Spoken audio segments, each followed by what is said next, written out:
பிசாசின் கிரியைகள் அநேக கோணங்களில் இந்த பூமியில் என்னை பாதம் செய்வதற்காக, செய்ய வைப்பதற்காக, தண்டனை பெறுவதற்காக, இயேசுவை விட்டு விலக்குவதற்காக அநேக கோணங்களிலே அவன் பாவம் செய்வதற்குண்டான ஏவுதலையும் அதனுடைய வழிகளையும் திறக்கிறான். திறந்ததுனால தேவனுடைய கோபம் அல்லையா பாவத்தின் மேலே அல்ல, பிசாசின் மேலே அல்லையா பாவம் செய்கிற மனுஷன் மேலே உண்டாகிறது. ஆனால் அல்லையா பிசாசு கடைசி நாட்களிலே அக்னியிலே தள்ளப்படுவதற்காக நியமிக்கப்பட்டிருக்கான். பூமியில் அவன் இருக்கும் வரை நம்மை சுத்திகரிப்பதற்காக அவன் நியமிக்கப்பட்டிருக்கிறான். நம்மை சுத்திகரித்து இயேசுவை போல மாற்றுவதற்காக அவன் நியமிக்கப்பட்டிருக்கிறான். அதனால பிசாசின் மேல உள்ள கோபத்தை விட சத்தியத்தை கேட்டு சத்தியத்தின்படி நடக்காதவர்கள் பாவம் செய்யும் போதுதான் தேவனுடைய கோபம் பயங்கரமாய் பற்றி எரியும். ஐயா, நான் ரட்சிக்கப்படுவதற்கு முன்னால ஏகப்பட்ட பாவங்கள் செய்தேன். ஏகப்பட்ட பாவங்கள் செய்யும் பொழுது அது எனக்கு தெரியாது.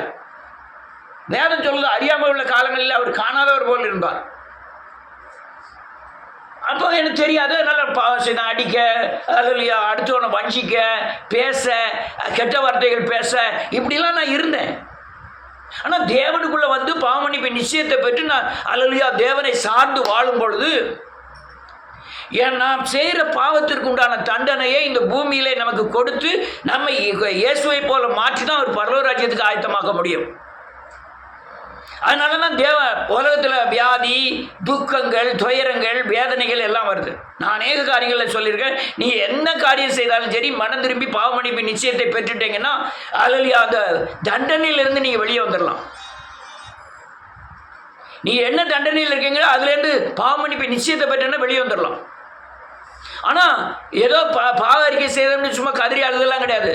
சுத்த இருதயத்தோடு ஆவி ஆத்மா சரீரம் முழுவதும் தேவனுடைய பாதத்தில் அமர்த்தி நீங்கள் தேவனுக்காய் நிற்பதற்காக சரியான மனம் திரும்புதல், சுத்த மனம் திரும்புதல் இருந்து பாவமன்னிப்பு உங்கள் மனசில் தோணும். ஆண்டவர் என் பாவத்தை மன்னிச்சிட்டாரு அப்படின்னு தோணும் வரை நீங்கள் சரியானபடி மனம் திரும்பலன்னு அர்த்தம். அது இப்படி தோணிட்டுனா இருக்கிற தண்டனையிலிருந்து நீங்கள் தப்பித்துக் கொள்ளலாம். தண்டனைனா நீங்கள் கிரியைகளுக்கு தக்கதான பயங்கரமான தண்டனைகள் பூமியில் வரும். ஆண்டவர் அநேகர் என்ன நினைக்கிறாங்க, இயேசு சிலுவையில் அறையப்பட்டார், அன்புள்ளவர், இரக்கமுள்ளவர், உருக்கமுள்ளவர். ஆனால் அவர் பட்சிக்கிற அக்னியாக இருக்கிறார். அதனால ஒரு மனிதனுக்கு அல்லையா வசனத்தில் நடக்காததின் பிரதிபலிப்பு அல்லையா தண்டனையாய் மாறிவிடும். ஏன்னா வசனத்தில் நடக்காத புறமே பாவமாய் மாறிடும். ஏன்னா வசனம் புறாமே நீதி, உண்மை, பரிசுத்தத்தை அடிப்படையில் உள்ளது. வசனத்தை மீறும்போது நீ பாவம் செய்கிறாய். அதுக்குண்டான தண்டனை ஆட்டோமேட்டிக்காக உங்களுக்கு பின்னால் வந்துக்கிட்டே இருக்கும். அநேகருடைய துணிகர் என்ன செஞ்சிருவார் ஆண்டவர்? என்ன செஞ்சிருவாரா? தேசத்தை அழிச்சிருவாரு. தேசமே அல்லையா உலகம் பூரா கொரோனா அனுப்பிட்டாரு. இயேசு தான் அனுப்பினாரா? பிசாசு அனுப்பினா? அனுமதிச்சது இயேசு தானே. எல்லா ஆலயங்களும் அடைக்கப்பட்டது. ஜெபமனுக்கு 2 பேர் நின்று பேச முடியாத அளவுக்கு உலகம் பூரா போயிட்டு தேவன் அனுமதிக்கிறார். அதனால ஒரு வசனத்தை வாசிப்போம். எசேக்கியேலின் புத்தகம் 14வது அதிகாரம் 21வது வசனத்திலிருந்து. கர்த்தராகிய ஆண்டவர் சொல்லுவது என்னவென்றால், நான் மனுஷரை மிருகங்களையும் நாசம் பண்ணும்படி எருசலேமாகிய தேவாலயத்துக்கு விரோதமாய் பட்டயம், பஞ்சம், துஷ்ட மிருகங்கள், கொள்ளை நோய் என்னும் 4 கொடிய தண்டனைகளையும் அனுப்பும்போது எவ்வளவு அதிகம் சங்காரமாகும். ஆமென். இதோ அதிலே தப்பி நீதியாகி வெளியே கொண்டு வரப்படுகிற குமார்த்திகளோ சிலர் இருப்பார்கள். அவர்கள் உங்கள் அண்டைக்கு புறப்பட்டு வருவார்கள். அப்பொழுது நீங்கள் அவர்கள் மார்க்கத்தையும் அவர்கள் கிரியைகளையும் கண்டு எருசலேமின் மேல் வர பண்ணின தீங்கையும் எல்லாவற்றையும் குறித்து தேற்றப்படுகிறீர்கள். ஆமென். போதும். வேதம் சொல்லுது, பஞ்சம், பட்டயம், கொள்ளை நோய் அல்லையா துஷ்ட மிருகம்னா என்ன தெரியுமா? பிசாசு. பவுல் தான் சொல்லலாம், மனுஷர் விளக்கமாய் சொல்லுகிறேன், மனுஷரோடு போராடுகிறது போல நான் துஷ்ட மிருகத்தோடு போராடினேன். மனுஷருக்குள்ள பேயோடு நான் போராடினேன் அப்படின்னு சொல்றான்.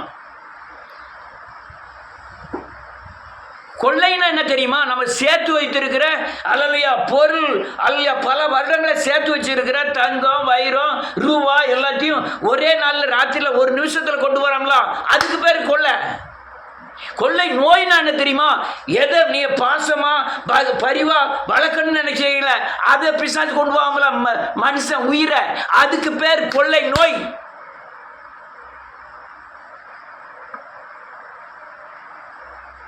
அதுக்கு பேர் தான் கொள்ளை நோய்.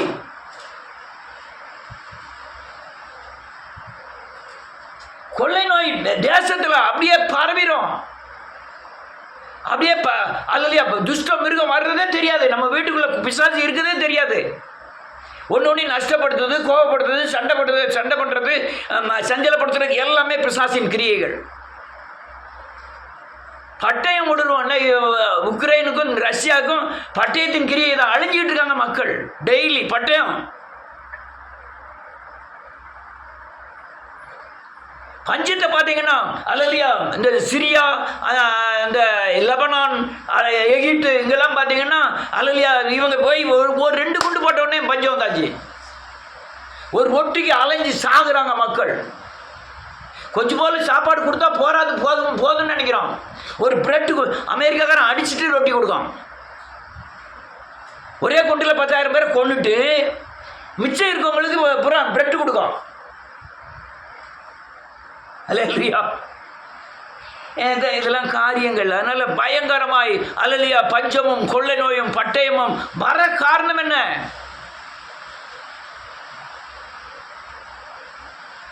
வர காரணம் என்ன? நம்முடைய பாவங்கள், மீறுதல்கள். வசனத்துக்கு பயப்படுறதே கிடையாது. வசனத்தை அநேகர் கேட்கறதே கிடையாது. கேட்ட வசனத்தை நடைமுறைப்படுத்துறதே கிடையாது. நீ வசனத்துக்கு பயந்தாதான் இயேசுக்கு பயப்படுத. வசனத்துக்கு பயப்படல, நீ இயேசுக்கு பயப்படவே இல்லை.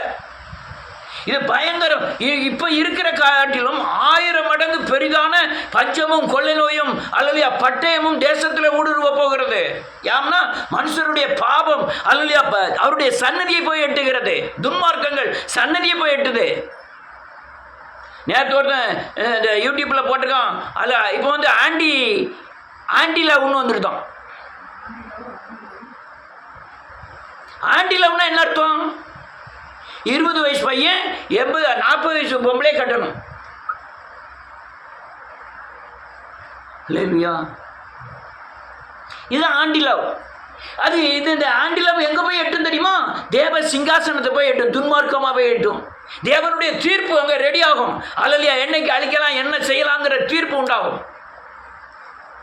அல்லேலூயா. கொடுமையிலும் கொடுமை, பயங்கர கொடுமை. என்ன செய்ய போகிறோம்? இந்த பயங்கரமான சூழ்நிலை பூமியை ஆட்டி படைக்க போகிறது. ஆட்டி படைச்சிக்கிட்டு இருக்கே. நான் எங்கேயோ தான் அல்லையா ஏஜி சர்ச்செல்லாம் இப்படிதான் சாவுகள் நடக்கு. கேன்சர்னால சாகுறாங்க, ஆப்ரேஷனால சாகுறாங்கன்னு. நம்ம சபையில் ரொம்ப ஆப்ரேஷன் நடக்க போகுது. நீங்கள் அதுக்கு முந்தையே தேவ சமூகத்தில் போய் கண்ணீர் விட்டு அழுது மனம் திரும்பி பாவ மன்னிப்பு நிச்சயத்தை நீங்கள் பெற்றீங்கன்னா நீங்கள் தப்பிச்சுக்கிட முடியும். அதுக்காக தான் இந்த எச்சரிப்பின் சத்தம். நீ யாரா இருந்தாலும் சரி, பாவம் செஞ்சீங்களா அதுக்கு உண்டான தண்டனை நிச்சயம் எழுதினாலும் வச்சுக்கிடுங்க. அது யாரா இருந்தாலும் சரி, அது நீதி, அது தேவனுடைய நீதி. தேவன் என்னை மன்னிப்பாருங்கிறது அது ஒரு நீதி. தேவன் மேல வைக்கிற விசுவாசம் நீதி. அல்லேலூயா. கொடுமை கொடுமை. வாசிப்போம், ஒரு வசனத்தை வாசிப்போம். 2 சாமுவேலின் புத்தகம் 24வது அதிகாரம் 1, 2, 3.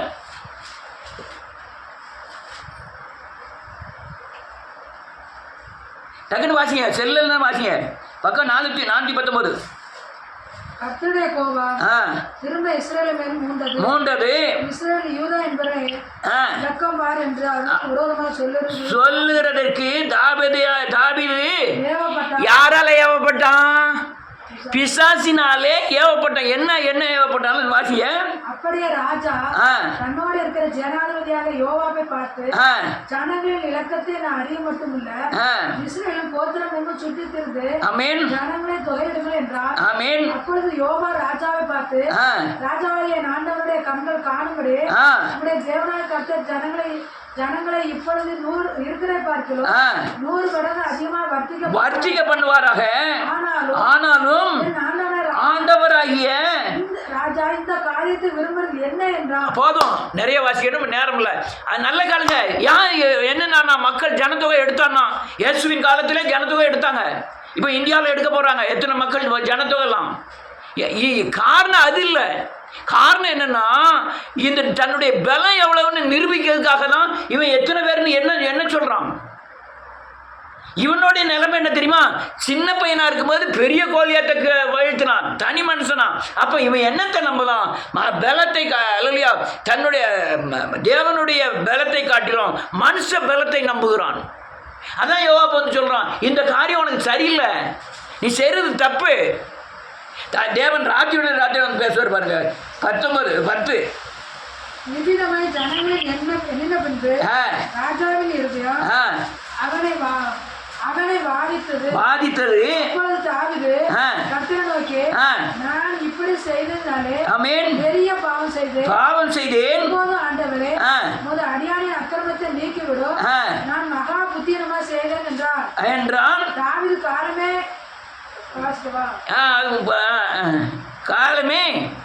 காலமே எழுந்திருந்த போது போதும்.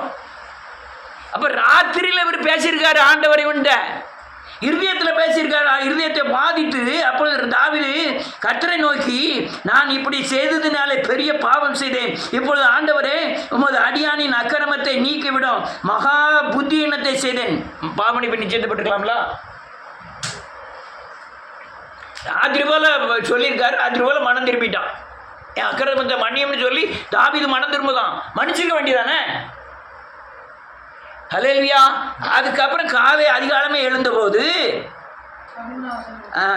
அப்படியே காத்து தாவணத்தில் வந்து அவனைய நோக்கி, உம்முடைய தேசத்துல 7 வருஷம் பஞ்சம் வர வேண்டும். பஞ்சம் வரணுமா? அல்லது 3 மாதம் உம்முடைய சத்துருக்கள் உம்மை பின்தொடர நீர் அவர்களுக்கு முன்பாக ஓடி போக வேண்டுமோ? அல்லது உம்முடைய தேசத்துல 3 நாள் கொள்ள நோய் உண்டாக வேண்டுமோ? இப்போது என்ன அனுப்பினவருக்கு நான் என்ன மறு உத்தரவு கொண்டு போக வேண்டும் என்பதை நீர் யோசித்து பாரும் என்று சொன்னார். ஆமா, 3 வருஷமா 3 மாசமா 7 வருஷமா சொல்லியா? பஞ்சமா, பட்டயமா, கொள்ளை நோயா சொல்லு. அங்க வெளியே வந்து பார்க்க ஒரு பெரிய தேவ தூதன் பட்டயத்தை எடுத்து நிற்கான். 72,000 பேரை க்ளோஸ் பண்ணிட்டான். 72,000 பேர் யார் தெரியுமா? விசிலுக்கு ஓட்டு போட்டனுவோம். நான் ஏன் விசிலுக்குன்னு சொல்லணும்னா, இவன் செய்யறது சரின்னு ஒத்துக்கிட்டவங்க, லெக்கம் பார்க்கிறது சரிதான், ஆண்டவரை நம்புவதை பார்த்துட்டு மனுஷ பலத்தை நம்பணும்னு ஒத்துக்கிட்டவங்க. அவ்வளவு இதில் 72,000 பேர்னு 15வது வசனம். அப்பொழுது கர்த்தர் இஸ்ரவேலிலே அன்று காலமே தொடங்கி குறித்த காலம் வரைக்கும் கொள்ள நோய் வரப்பண்ணினார். அதனால் தான் பெயர் சபை மட்டுமல்ல ஜனங்களில் 70,000 பேர் செத்து போனார். 70,000 பேர் ஒரே நாள் அவுட்டு. யாரெல்லாம் பாவம் செஞ்சா என் ஆண்டவர் தண்டிக்க மாட்டார்னு நினைக்கிறாங்களா? க்ளோஸ்.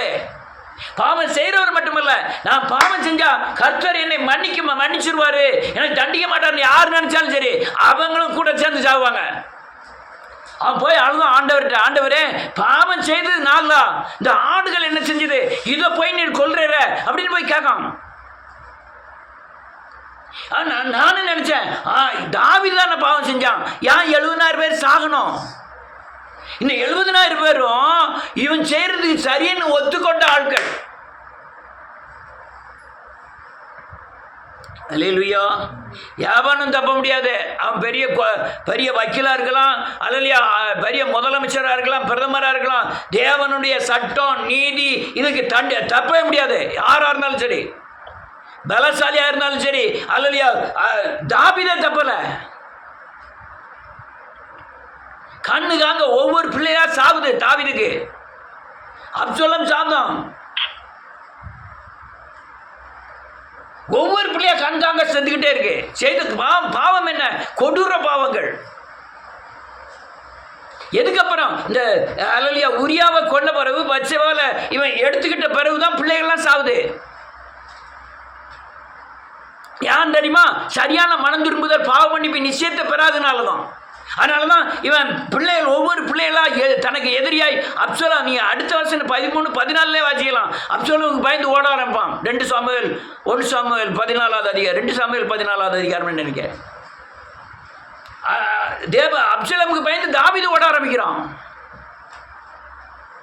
அதான் கடைசியில் அப்சலோமும் செத்துருவான். ஒவ்வொரு பிள்ளைகளாக கண்காங்க பாவம் செஞ்சுட்டு தப்ப முடியாதியா. அவர் நீதி உள்ள நியாயாதிபதி, அவர் எழுதி வச்சது நடந்துகிட்டே இருக்கு. நீ என்ன நடக்கையிலோ அதுக்குடியான எல்லா காரியமும் பைபிளில் எழுதி வச்சு வைக்கப்பட்டவைகள் நிறைவேறி கொண்டிருக்கிறது. இயேசு சொன்னார், எழுதின தீர்க்கதரிசி சொன்னவைகளை அல்லேலூயா விசுவாசிக்க கூடியாத மந்த இருதயமுடையவர்களேன்னு சொன்னார் ஆண்டவர். மத்தேயுவில் எழுதிருக்கேன்னு நினைக்கிறேன். அல்லேலூயா தீர்க்கதரிசிகள் சொன்ன காரியங்களை அல்லேலூயா விசுவாசிக்க கூடியாத மந்த இருதயமுடையவர்களே அப்படின்னாரு. அதனால வாசிப்போம், அடுத்த வருஷம் எங்களுக்கு வாசிப்போம். அப்பொழுது தாவீது காத்தை நோக்கி, கொடிய இடுக்கணில் அகப்பட்டு இருக்கிறேன், இப்போது நாம் கர்த்தருடைய கையில் விழுவோமாக, அவருடைய இரக்கங்கள் மகா பெரியது, மனுஷனுடைய கையில விழாது இருப்பாங்க. மனுஷனுடைய ஐயோ பயங்கரமான இடுக்கெல்லாம் விட்டுனேன். ஆனா ஒரு முடிவு எடுக்க ஒன்னே ஒன்று செய்வேன், அவர் பாதத்தில் நான் போய் விழுந்துருவேன். இதேதான் செஞ்சா மகத்தில் நான் மறியாள். பயங்கரமான வேசி தேவனுடைய பாதத்தில் போய் விழுந்துட்டா. யாரு? சகைவு இயேசுவின் பாதத்தில் போய் விழுந்துட்டான். அல்லேலூயா பெரும்பாடுள்ள ஸ்ரீ அவருடைய இயேசுவின் பாதத்தில் போய் விழுந்தா, தப்பிச்சிட்டாங்க. சாகக்கூடிய பெரும்பாடுள்ள ஸ்திரீ தேவனுடைய பாதத்தில் பிடிச்ச உடனே குஷ்டரோகி பாதத்தை பிடிச்சி ஜோமன் ஆண்டவரே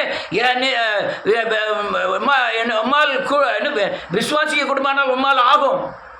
ஆமேன் ஆண்டவரே நான் விசுவாசிக்கிறேன். நான் காலை பிடிச்சிக்கிட்டு உடனே விடுதலை ஆயிட்டான். அதே மாதிரி தான் தாவீது என்ன செய்கிறான்?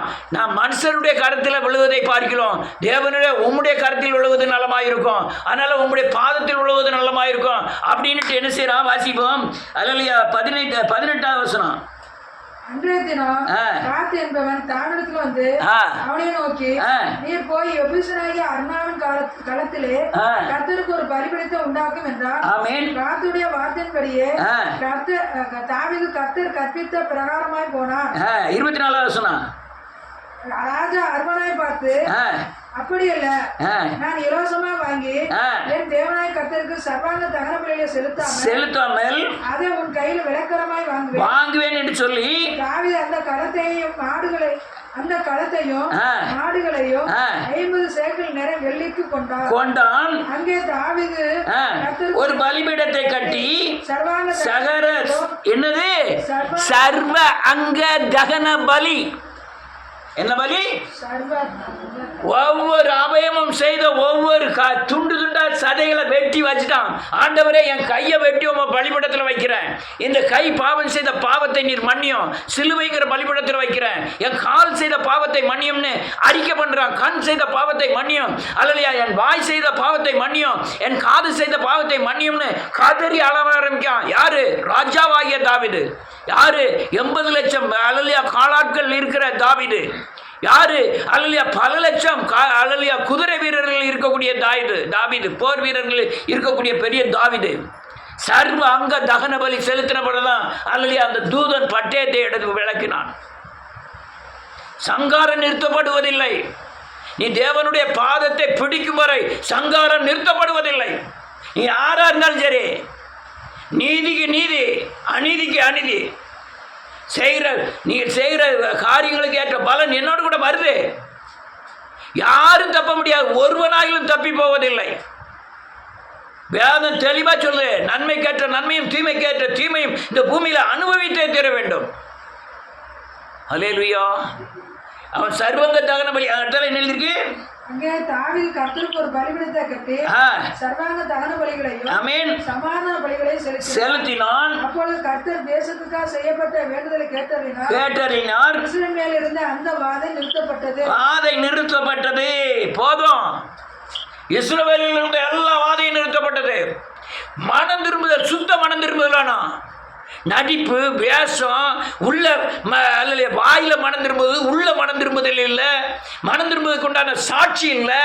மனம் திரும்புவதற்கு உண்டான கனிகள் நடப்பு, அந்த நடப்பு இல்லை. ஏதோ வாயினால அறிக்கை செய்தாலும் கண்ணீர் விட்டு அநேகர் ஜெபம் பண்றதே கிடையாது. நான் கத்தி கத்தி பேசிட்டு இருக்க காரணம் என்ன தெரியுமா? அழிவில் நீங்க இருந்து தப்பணுங்களுக்காக பேசிட்டு இருக்கேன். உங்க பணமும் வேண்டாம், உங்களுடைய எந்த பொருளும் எனக்கு தேவையில்லை. நீங்க தப்பிச்சா போதும். ஜீவன் தப்ப இந்த மலைக்கு ஓடி போன்னு லோத்துட்ட சொன்னார் ஆண்டவர். அவன் சொன்னான், அந்த மலைக்கு போக மாட்டேன், அந்த சின்ன மலைக்கு போறோம்னா. நல்ல காட்டுக்கிடுங்க. நான் இப்ப சொல்றது லோத்த கையை பிடிச்சி இழுத்து கொண்டு போய் சோதமில் விட்டார்லாம், அந்த காரியத்தை தான் நான் இப்போ உங்களுக்கு செஞ்சிட்டு இருக்கேன். நீங்க தப்பித்து கொள்ள வேண்டும். உங்க பணமோ உங்க பலாக்கிரமோ உங்களை விடுவிக்க வச்சாது. உங்க ஞானம் அறிவை விடுவிக்க வச்சாது. நான் முழுவதுமாய் இதை நம்புகிறேன், பிறகு பிரசங்கிக்கிறேன். எவன் பணமும் எனக்கு தேவையில்லை. யாரோட சார்பும் எனக்கு தேவையும் இல்லை. யாரை சார்ந்து நான் வாழ விரும்புறதும் இல்லை. ஆண்டவரை தவிர, ஆண்டவரை தவிர யாரை சார்ந்தும் வாழ விரும்புற. அதனால நான் கட்டன் ரேட்டா பேசுறேன். ஏத்துக்கிட்டா தப்பிச்சுக்கிடுங்க, ஏத்துக்கிட்டா போய்கிடுங்க. ஏத்துக்கிட்டா உங்க ஜீவனையும் உங்க சரீரத்தில் உள்ள உறுப்புகளையும் நீங்க பாதுகாத்து விடுவீங்க. நீங்க எல்லாம் உறுப்பை இழந்து பாதி செத்து உலகத்தில் இருந்து பிரயோஜனமே கிடையாது. இருந்த அல்லது சரீரம் முழுவதும் தேவன் ஆளுது கூடணும். ரைட். இன்னொரு வருஷம் இன்னொரு ஆளை காமிக்கேன். 2 நாளாகமத்தின் புஸ்தகம் எப்போ வாசிக்கணும், இப்போ வாசிக்கிறதுக்கு நேரம் இல்லை. அதனால 20வது அதிகாரம். செல்லில் யாராவது வாசிங்களேன். ஒரே ஆள் வாசிச்சோன்னே ரொம்ப சங்கடமாக இருக்கும். அதனால செல்லில் உள்ள வாசிங்க. 20வது அதிகாரம் 1-2 வாசிக்கலாம்.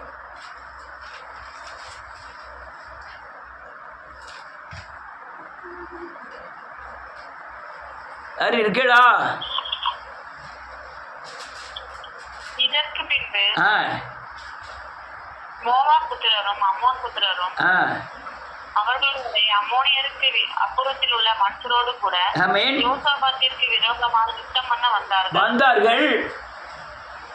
சிலர் வந்து யோசபாத்தை நோக்கி, நமக்கு விரோதமாய் ஏராளமான ஜனங்கள் கடலுக்கு அக்கறையில் சிரியாவில் இருந்து வருகிறார்கள்.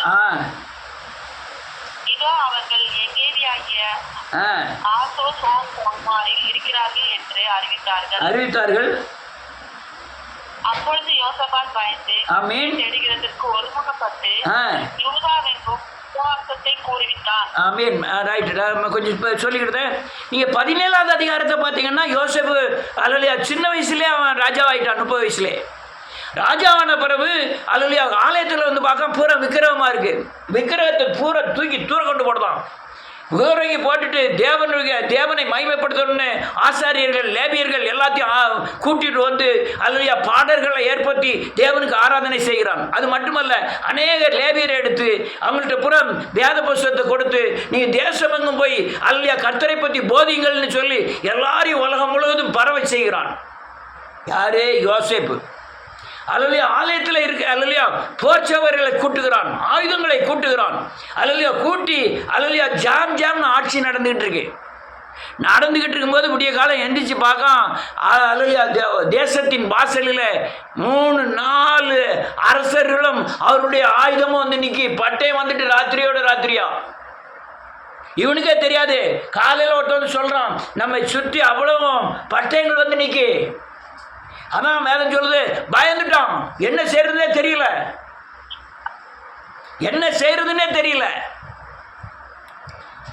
12வது வசனம் வாசிக்கலாம்.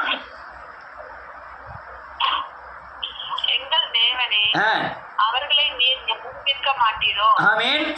எங்களுக்கு விரோதமாக வந்த இந்த ஏராளமான கூட்டத்திற்கு முன்பாக நிற்க எங்களுக்கு பலன் இல்லை. நாங்கள் செய்ய வேண்டியது இன்னதென்று எங்களுக்கு தெரியவில்லை. ஆகையால் எங்கள் கண்கள் உண்மையே நோக்கி கொண்டிருக்கிறது என்றான்.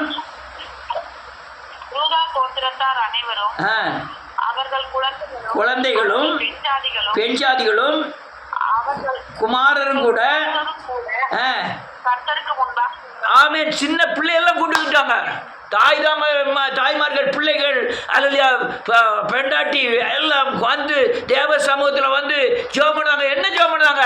என்னை சுற்றி பட்டயம் இருக்கு ஆண்டவரே, இந்த பட்டயத்தை ஜெயிக்கிறதுக்கு எனக்கு பலன் இல்லை ஆண்டவரே, நீர் தான் என்னை காப்பாற்றணும், என் நாட்டை காப்பாற்றணும். இவன் ராஜா கீழே இறங்கி வந்துட்டான், மக்கள் கூட வந்து நிற்கான், தேவனை நோக்கி கெஞ்சுதான், ஆண்டவரே என்னை காப்பாற்றும். நீங்கள் யோனால வாட்சி பார்த்தீங்கன்னா நினிவே பட்டணத்தை அழைக்க வரும்போது ராஜாவே கீழே இறங்கி வந்துடுவார். ஆடு மாடு எல்லாம் உபாசம் இருக்கும்.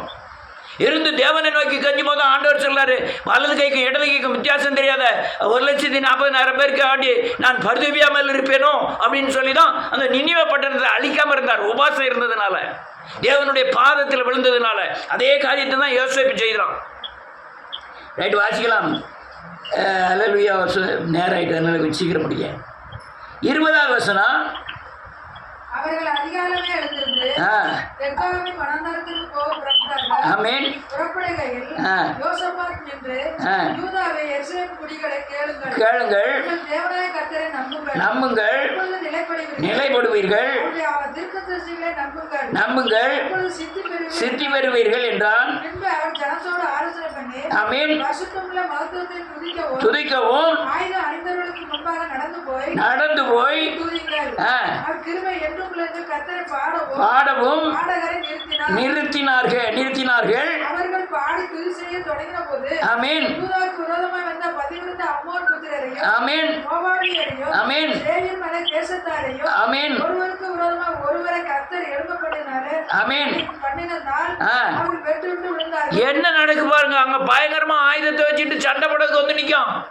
இவன் சண்டைக்கு ஏத்தால பிபி ஊதுக்கு 1000 பேர், கொட்டடிக்கு 1000 பேர். அது யாரையா எப்படியா சண்டை போட முடியும்? வாளோட எப்படி சண்டை போட முடியும்? இவன் கர்த்தரை வருந்தி கேட்குறான். கர்த்தர் வந்து யுத்தம் பண்ண ஆரம்பிக்காரு. அல்லையா, 2 பேர் ஒன்னா போய் சண்டை போட போய் நிற்கான். 2 பேர் ஒருத்தனுக்கு ஒருத்தர் பார்க்க, ஒருத்தனுக்கு ஒருத்தர் எதிரியா தெரியும். ஆண்டவர் அவங்க கண்கள் எல்லாம் மறைச்சிட்டாரு. ஒருத்தனுக்கு ஒருத்தர் வெட்ட ஆரம்பிச்சிட்டான். இவங்க சண்டையே போடல. வந்த எல்லாரும் அவன் ஒருத்தனுக்கு ஒருத்தன் பார்த்து இவன் தான் எதிரின்னு நின்ன பக்கத்தில் நின்னவனை பூரா வெட்ட ஆரம்பிச்சான். வெட்டி எல்லாம் குளோஸ். யான் வந்தது தேவனுடைய பாதத்தில் விழுந்து அல்லது பட்டயத்துக்கு தப்பினார்கள். அல்லையா, தாவீது கொள்ளை நோய்க்கு தப்பினான். அவர் காலில் விழுறதான் வழியே தவிர வேற வழியே கிடையாது. உலகத்தில் வேற வழியே கிடையாது. நான் எல்லாம் பார்த்துட்டேன்.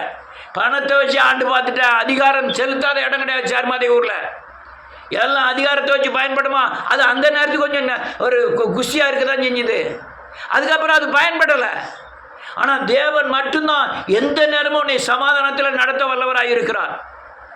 ஆண்டவரை போல பாதுகாவலர் ஒருவரும் இல்லை. ஆனால் அவங்க சட்டத்துக்கு மட்டும் மீறவே கூடாது. சட்டம் அவர் வேத வசனங்களுக்கு மீறக்கூடாது. மீறினீங்கன்னா நீங்கள் படுத பாடு மனுஷன் சகிக்க கூடாதா இருக்கும். திரும்பவும் சொல்ல, உலக மனுஷர் ரசிக்கப்படாத மனுஷர்கள் தப்பு பண்ணுனா அவங்களுக்கு கொஞ்சம் தான் அடி.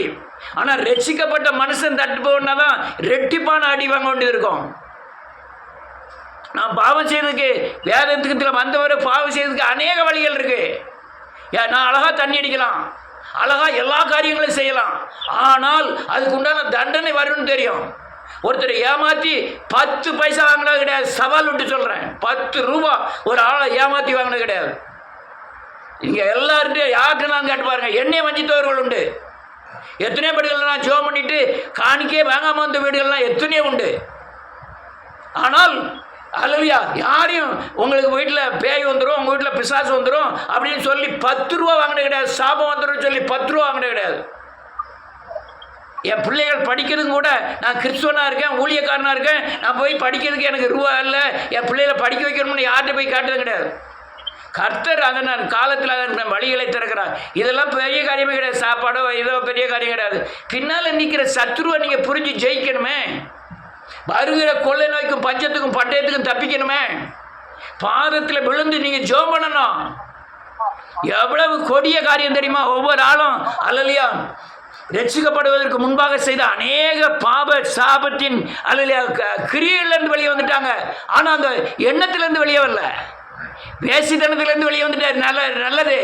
ஆனால் அந்த கண்களின் இச்சையிலேருந்து நீ வெளியே வரலையே. உன் இருதயத்தில் இன்னும் பாவம் குடிகொண்டு இருக்கிறது. ஏன் பாவம் செய்யலை? அந்த அந்த மோக்கான்னு சொல்லுவாங்க ஹிந்தியில், அந்த சமயம் கிடைக்கல, அந்த நேரம் சமயம் அமையலை, அதனால நீ பாவம் செய்யலை. பாவத்துக்கு பயப்படக்கூடிய தன்மை இருக்கா? துணிகரமான பாவங்கள், தேவனுக்கு விரோதமாய் சத்தியத்தை துணிஞ்சு தெரிஞ்சு ஆண்டவர் ஏவனாலும் துணிஞ்சு எதிர்த்து நிற்கிறது. நீ மனுஷனுக்கு அல்ல, தேவனுக்கு.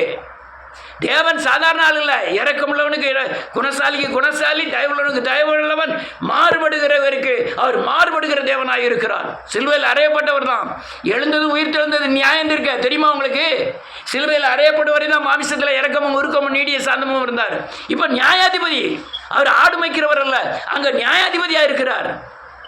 எல்லாரும் சிலுவையில் அறையப்படுவதற்கு முந்தைய சிலுவையில் அறையப்பட்ட இயேசுவை தான் பார்த்துக்கிட்டு இருக்காங்க.